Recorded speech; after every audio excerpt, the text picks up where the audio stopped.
Assalamualaikum. Bro, coba lu cek HP sekarang. Buka galeri, lihat foto lo 3 tahun lalu.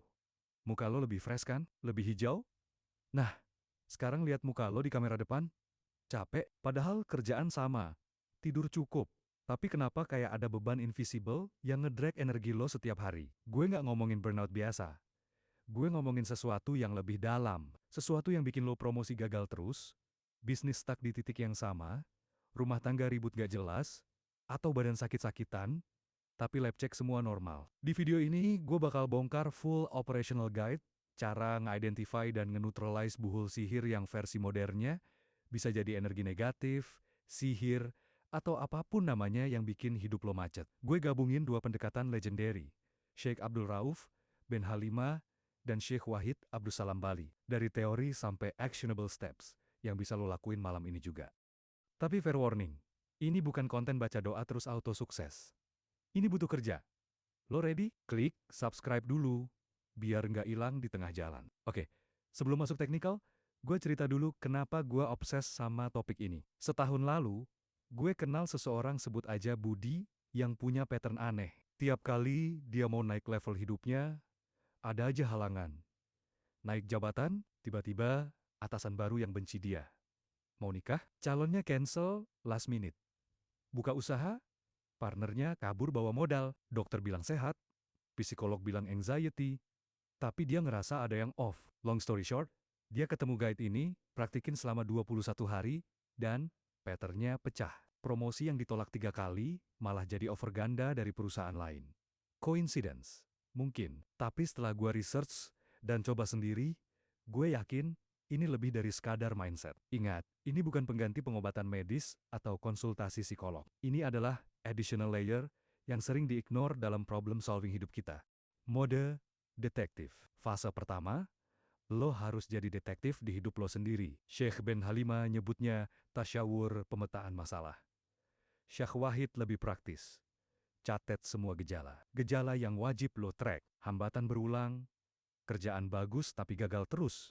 Di detik terakhir, sakit misterius, sakit kepala, perut, atau badan lemas yang nggak ada diagnosa medis. Mimpi aneh, berulangnya tema sungai gelap, pohon tinggi, binatang mengancam, atau jatuh dari ketinggian. Mood swing ekstrem, marah nggak jelas, depresi tiba-tiba, atau isolasi sosial. Konflik rumah tangga, berantem gara-gara sepele, tapi eskalasi nggak masuk akal.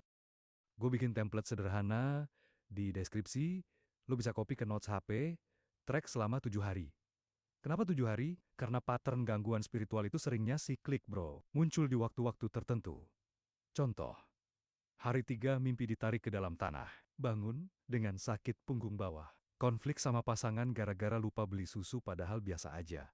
Ini bukan paranoia, ini data collection. Bedain gejala duniawi sama spiritual itu penting, karena solusinya beda. Kalau lo salah diagnosa, lo salah obat. Crafting senjata air ruqyah. Oke, data udah kekumpul. Sekarang kita crafting senjata. Sheikh Ben Halimah punya resepi spesifik yang gue sebut Power Protocol. Sementara Syekh Wahid punya versi Daily Maintenance. Gue akan ajarin keduanya. Power Protocol, versi Sheikh Abdul Rauf Ben Halimah. Ambil air mineral biasa, taruh di botol kaca atau plastik bersih. Ini akan jadi base lo. Baca ke dalam air ini, 1. Al-Fatihah 11 kali. 2. Ayat kursi 11 kali. 3. Al-Ikhlas 11 kali. 4. Al-Falak 11 kali. 5. An-Nas 11 kali. 6. Ayat pembatal sihir. Al-Araf 117-122. Yunus 81-82. Taha 68-70. Setiap kali selesai baca, tiup ke airnya. Bukan tiup biasa. Tiup dengan bayangan niat. Ya Allah, lemahkan dan hancurkan segala sihir yang menyerang hamba-Mu ini.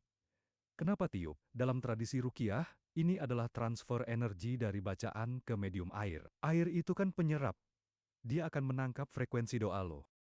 Daily Maintenance versi Syekh Wahid Abdussalam Bali. Kalau power protokol terlalu heavy buat hari kerja, versi Syekh Wahid lebih sustainable.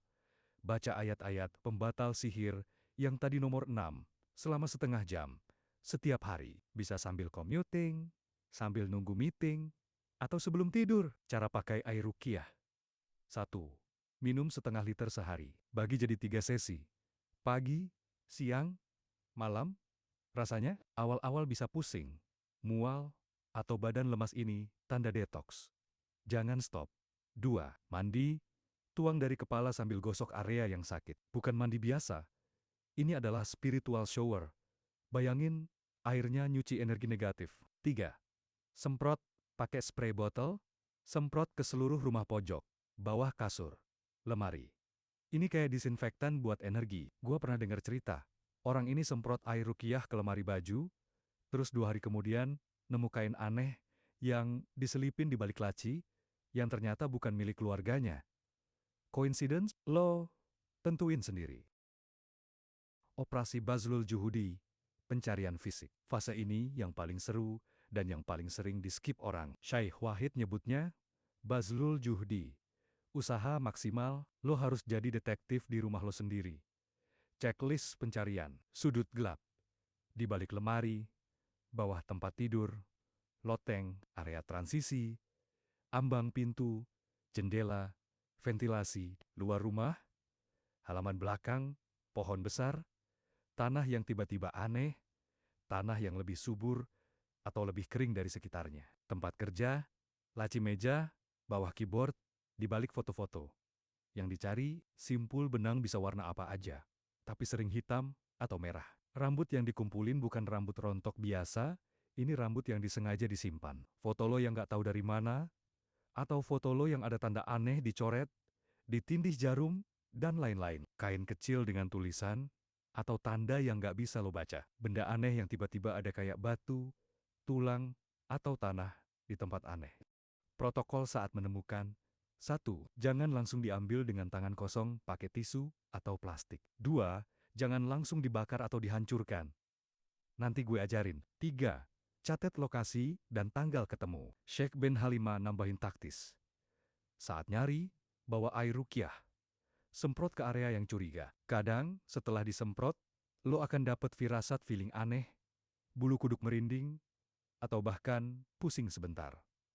Itu tanda area tersebut reaktif. Gue pernah coba ini di rumah temen gue yang berat banget vibes-nya. Setelah semprot pojok kamar, dia mimpi malamnya ada orang marah-marah. Ngasih tahu lokasi spesifik di bawah pohon mangga, kampung halamannya. Long story short, ketemu botol kaca berisi tanah dan rambut. Perang di dunia mimpi. Kalau operasi Bazlul Juhudi adalah pencarian fisik, ini adalah pencarian di dimensi lain. Syekh Ben Halimah ngajarin teknik yang gue sebut Dream Operation. Protokol sebelum tidur. 1. Berwudu dengan sempurna bukan cuma basah-basahan, tapi niatkan bersihin diri buat misi malam ini. 2. Sholat tahajud minimal 2 rakaat, maksimal 8. Ini adalah password buat masuk ke level lebih dalam. 3. Baca ayat kursi 11 kali, dengan niat spesifik. Ya Allah, tunjukkan sumber gangguan ini. Terus tidur, posisi tidur. Menghadap kiblat lebih recommended, tapi nggak wajib. Di dalam mimpi. Kalau lo ketemu ular, biasanya representasi buhul yang ditanam. Orang asing yang mengancam, bisa jadi pelaku atau jin pelindung sihir. Lokasi spesifik, kuburan, sungai, pohon besar, rumah tua, catat ini. Taktik konfrontasi. Jangan lari. Hadapi dan baca ayat pembatal sihir sambil bayangin cahaya atau api yang membakar mereka. Syekh Ben Halimah bilang, ini bukan cuma mimpi. Ini medan tempur spiritual yang real. Syekh Wahid nambahin. Kalau lo dapat mimpi yang sama 2-3 kali, atau firasat kuat di lokasi tertentu, saat ruqyah itu valid, waktunya investigasi fisik ke lokasi tersebut. Gue kenal orang yang mimpi sama selama 5 malam. Pohon randu di belakang rumah neneknya, yang udah 10 tahun gak dikunjungi. Pas dicek, ada kain kafan tua yang diselipin di akar pohon. Setelah diurusin, mimpi berhenti, dan bisnis yang stuck 2 tahun, tiba-tiba dapet investor besar. Step 2, pembatalan. Baca ayat pembatal sihir di atas buhul tersebut. Bisa juga ditindih dengan Al-Quran, atau tulisan ayat. Step 3, pemusnahan. Baru setelah itu, bisa dibakar, dikubur di tanah yang jauh dari pemukiman, atau dibuang ke sungai, atau laut yang mengalir. maintenance pasca operasi, hijama, atau bekam. Di area yang sering sakit. Sambil baca ayat. Ini buat ngeluarin sisa-sisa racun spiritual. Zikir intensif. La ilaha illallah 100 kali. Setelah tiap sholat fardu, jauhi dosa besar. Ini adalah shield lo. Kalau lo balik ke dosa, pintu buat gangguan terbuka lagi. Sedekah rutin, membersihkan harta dari energi negatif. Syekh Ben Halima dan Syah Wahid sama-sama tekankan, kesabaran, ini bukan instant fix. Bisa 12 hari, bisa 21 hari, bisa 40 hari. Tapi konsistensi is key. Jadi itu dia, Bro Full Operational Guide dari Zero to Hero. Dari jadi detektif di hidup lo sendiri, crafting air ruqyah, misi pencarian fisik, perang di dunia mimpi, sampai finishing move. Yang perlu lo ingat. 1. Track gejala dulu. Jangan asal action. 2. Air ruqyah adalah senjata utama craft dengan benar. 3. Usaha fisik bazulul juhdi. Wajib jangan cuma duduk berdoa. 4. Mimpi adalah intel manfaatkan. 5. Kesabaran dan istiqomah menentukan hasil. Sekarang, tugas lo, start tonight. Bukan notes lo, catat gejala hari ini. Besok pagi, bikin air ruqyah pertamamu. Gak usah sempurna, yang penting konsisten. Kalau lo suka konten praktis kayak gini, subscribe dan nyalain lonceng. Gue bakal upload video follow up, tanda-tanda buhul sudah hancur, dan cara shield diri dari serangan ulang. Komen di bawah. Gejala apa yang paling ganggu lo akhir-akhir ini? Gue baca semua komen, dan bakal reply yang butuh arahan spesifik. Assalamualaikum warahmatullahi wabarakatuh.